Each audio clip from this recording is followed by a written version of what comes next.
那么下面就是黄伟康博士要跟我们分享今天很棒的议题哈，有关这个跨性别主义和教牧关怀。好，下面的时间我们就欢迎黄博士，好，谢谢。你们好，我是王伟康，我谢谢傅老师跟姚牧师也跟助人团契同工们给我这个机会今天我的题目呢就是跨性别主义跟照顾关怀这个课题。那么开始的时候呢，我讲一些的理论吧。理论的意思是说，就是我们只有一个架构，一个 model。那这个是跨性别主义与照牧的关怀、牧养这一方面的，其实是教会为中心。这个想法呢，已经是在2014年在新加坡的 Focus on the Family 的 Jason 黄拿出来的。但是呢，我1年后就是 enrich 它，这个内容是我的，我们是呃很高兴有机会跟他合作。那照顾方面的一些关怀，教会可以做什么呢？今天已经是很清楚说出来了。有些人呢是挣扎者，他们需要帮助，那么我们要扶持他。但是呢，在这一个范围呢，这个范畴当中呢，特别是跨性别者，在西方国家，包括当然是美国加州呢，他们觉得是没有什么事，所以呢，为什么我需要什么帮助？但是呢，现在助人团契成为我相信是全球最棒的，也是唯一的用中文去关怀这些挣扎者的父母亲人。那么这个是不是最重要的一部分？支持关怀。那么第二部分呢，就好像现在刚才的这个见证了就是 Binyas，就是Chris，他是一个得胜者嘛，因为呢他被爱以后，有教会的关怀、教牧的关怀、弟兄姐妹的关怀。他提到这个 Ron 牧师嘛，Ronnie 他也是菲律宾上一趟在助人团契分享过的，他成为一个得胜者所以呢，他接受了帮助以后就可以帮助别人，这个就是他的见证。今天我们发现是可以成功的。那么他得胜以后，他被安利成为性别的宣教士 （gender missionary）。哇，什么意思？就是说他被服侍以后，他改变了这个从这里去，改变了以后呢，他可以跟别人沟通，也跟别人接触。谁是他的别人呢？他不一定有很严格的训练。我用英语说呢，his credentials，他的履历了，他的经验呢，就是他的生命，因为他以前是，现在不是，所以他在这个 activist，就是 LGBT 的群体当中，他有很多友谊，邀请他们来教会。当然了，这个是传统的一个想法。另外一种比较是breakthrough 的这个突破的想法，就是让教会进去这个 LGBT 的社区。那么当然了，内在呢有一批人呢觉得我不需要帮助的，那么我们可以跟他结交。所以呢，现在刚才看了这个Chris Binyas，他的一个见证呢，就是循环了，发现这个想法呢是可以有帮助的。助人团契，家长们觉得，哎呀，为什么我们的儿女不可以有这个转化呢？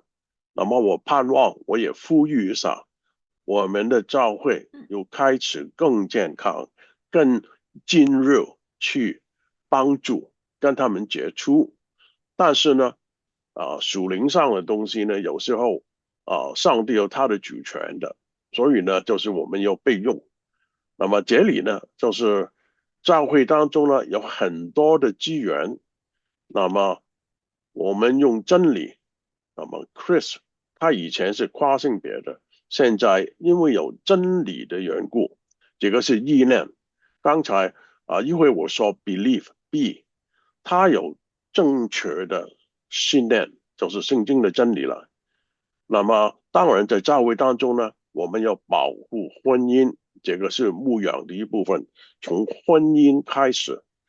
那么婚姻怎么样可以被保护呢？就是男人的这个 masculinity， 男子气概一定是要健康的，不是大男人主义啊。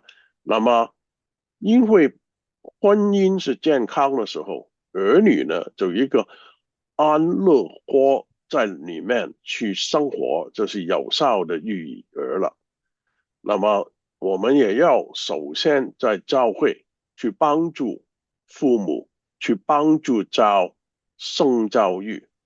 假如我们不教的话呢，以前是用电视来教了，现在不是了，就是网上的短信了，Instagram、TikTok 什么东西，就是性教育从哪里来了？那么另外呢，就是有性虐待要预防，这个就是我们可以做的。这里呢，我提倡一个思想，就是性别的技能 （Gender IQ） 是什么东西？就是说，我们要不单晓得是 LGBT 代替是什么，但是呢，内在的想法是什么？因为呢，假如我们当父母的时候不懂的时候，我们下一代问我们的问题的时候，我们讲不出来，不理解，不理解的时候呢，别的思想呢就进去了这个就是大一个比较 macro 一点的这个看法那么第二呢，就是这个我去年在香港发表的一些想法，以前在欧洲也发展过，就是理解性别焦虑症gender dysphoria，理解它以后还可以预防。那么这里呢，我提倡一个 ABC 的预防的方案。什么是 ABC 呢？很简单的是，就是 A 就是代表有痛苦、有苦难，有些东西不理解的、不明白的，内心当中也是不理解的，好像 Chris 说的。第二呢，就有这个信念了，我相信，因为我的苦难用这个信念呢，也有一个支持，就社区的支持呢，这个就是成为一个卷跨快的时候呢，就是 Chris 以前他跨性别的时候，他内在可能对爱不懂什么理解，那么走进去 LGBT 的团体当中呢，这个社区呢，这个信念呢，他就相信了。那么另外呢，我们理解以后就可以倒转过来去帮助他。首先，他是在一个教会当中，他说我可以说呢，教会对我来说是一个充满喜乐的地方。很多教会呢，对小孩呢、青少年呢，这个服饰挺好的所以呢，Chris 的个人见证呢，他说呢，他已经是教会当中，但是呢，很多我们教会的下一代年轻的时候在教会，但是呢，我们教会没有这个认知的能力，帮助他们对性取向这一部分去强化过来。那么 Chris 是其中一部分，所以将来呢，我们教会呢这个青少年部要清楚牧养方面是帮助他们对性别有自信他说，但在我内心当中的深处，我感到困惑跟迷惘，这个就是痛苦了，就是 anguish 了。他说，deep inside me，他内在有些说不出来的一些感觉，他觉得是 confused and disoriented。为什么是弄成这个样子呢？这那么他有这个身处当中的迷惘的时候，谁可以帮助他呢？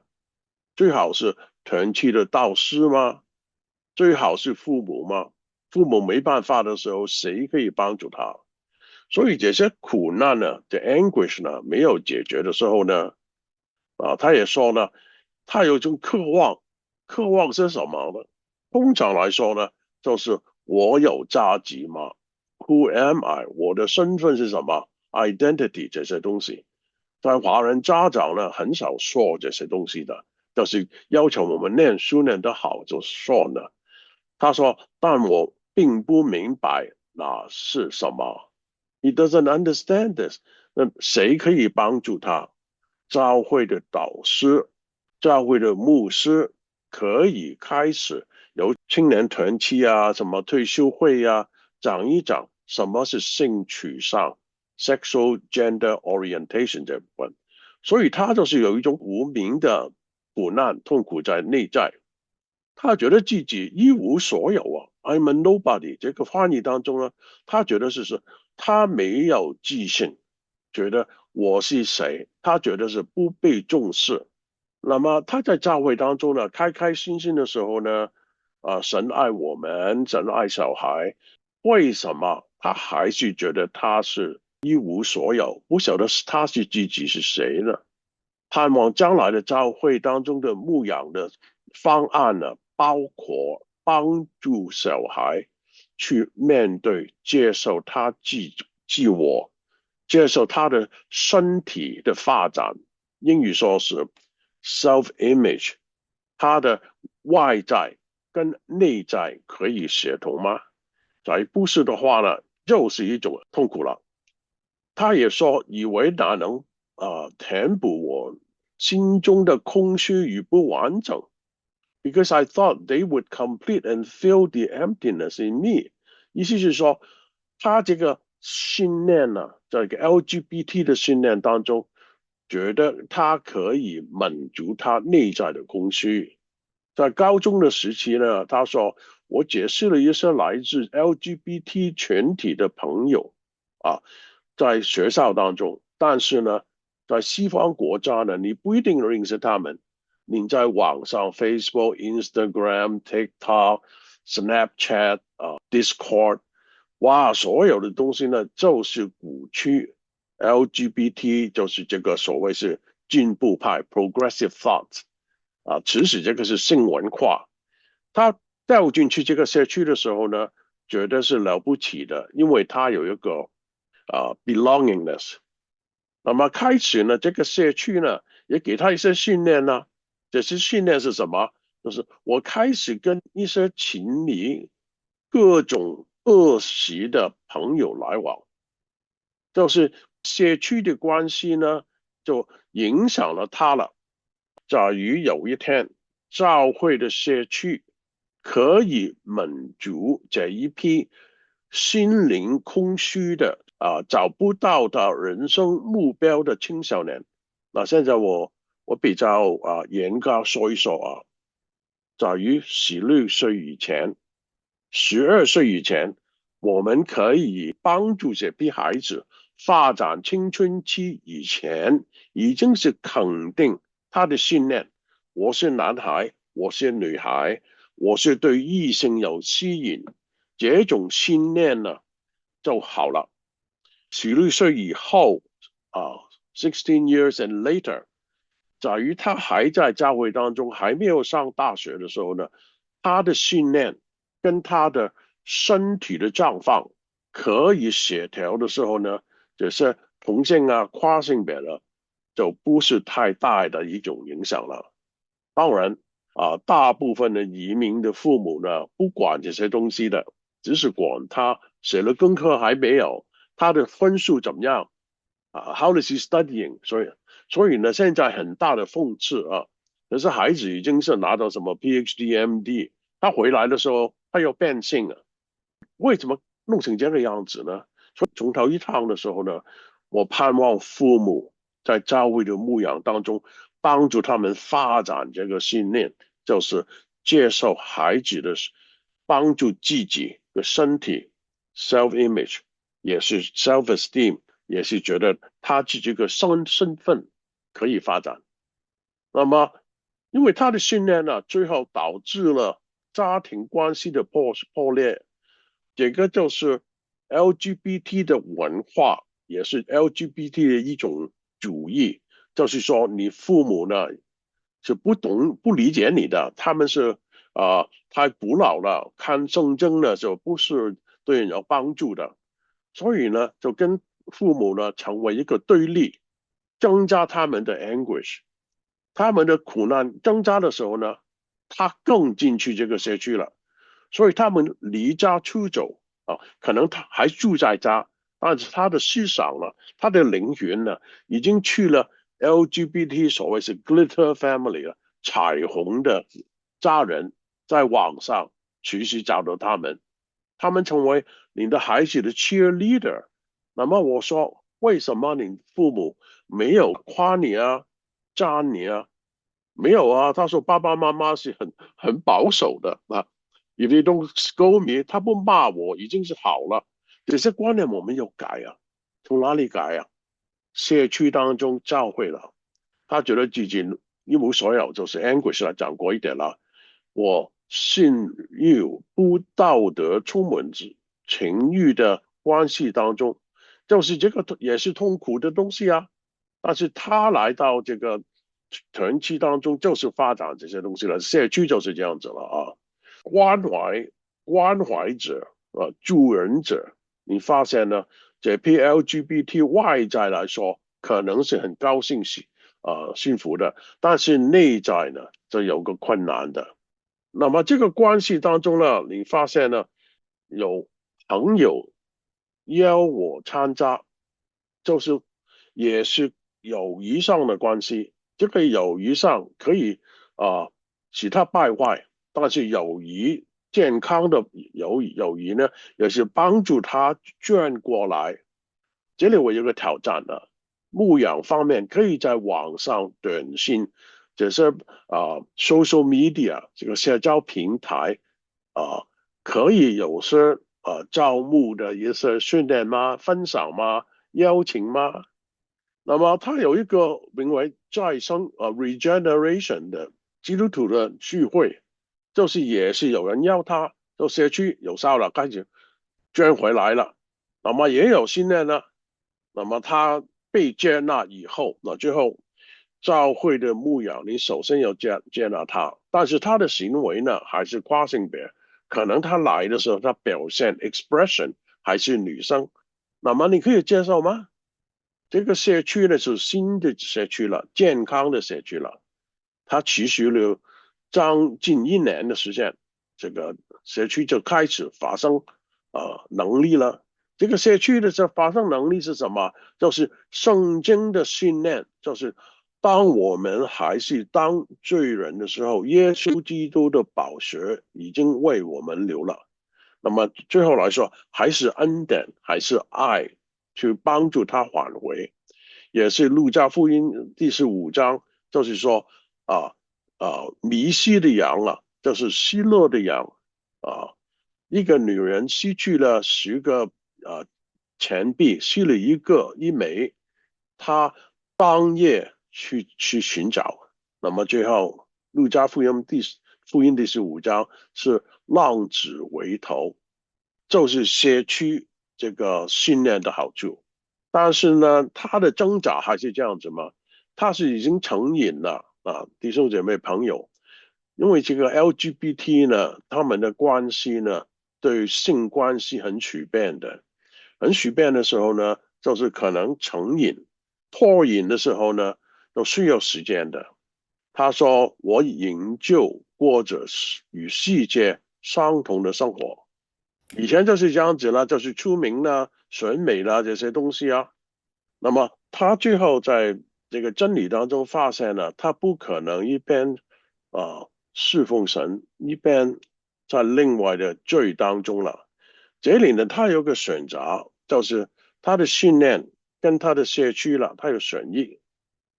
那么很奇怪啊，在这个城市呢，金古各市政府举办一场 LGBT 的团契营会，哇，这个为什么是这样子呢？这个当然是最好的事呢。那么他参加了金谷 City 在这里的，哇，在菲律宾这个很远一个岛哪里？这边呢就是马来西亚啦、borneo 啦，这个越南这另外一边的。其中一位长员是罗尼牧师，是 Pastor Ronnie。那么 Pastor Ronnie 呢，就是从社区当中有个信念去帮助他了。上一趟呢，助人团契这个 Ronnie Vetayan，他来过，他也是跨性别的，真好啊。他这个就是他了，他的教会吗？那么他以前是一个跨性别者，但是被神所爱，他成为一位牧师。那么这里呢的好处呢，就社区当中开始有作用了，就是有些是过来人可以出现了，包括成为牧师。所以这批为往的这个 confused generation 有个盼望出来了，也有一个 role model，所以这个训练又更强化了。这个是 Betty Ann Pastor Ronnie 最近的在 Facebook 的照片，看起来他是很帅这个孩子嘛，这个牧师嘛，跟两个不晓得是女朋友还是什么，他们去旅行。那这个 Chris 的个人见证他是中明的吗？他说如果主能改变他的生命，就 Pastor Ron，那他也改变我的生命吗？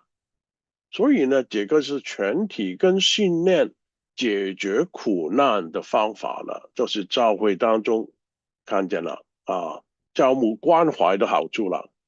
那么他说这批人呢，LGBT 呢，他被取决、被忽视、被欺凌是真实的，所以在招募辅导、招募关怀在教会当中呢，首先小孩不懂的时候，彼此欺凌的时候，bully one another，我们要帮助他减少被他们被爱，不要忽视他们。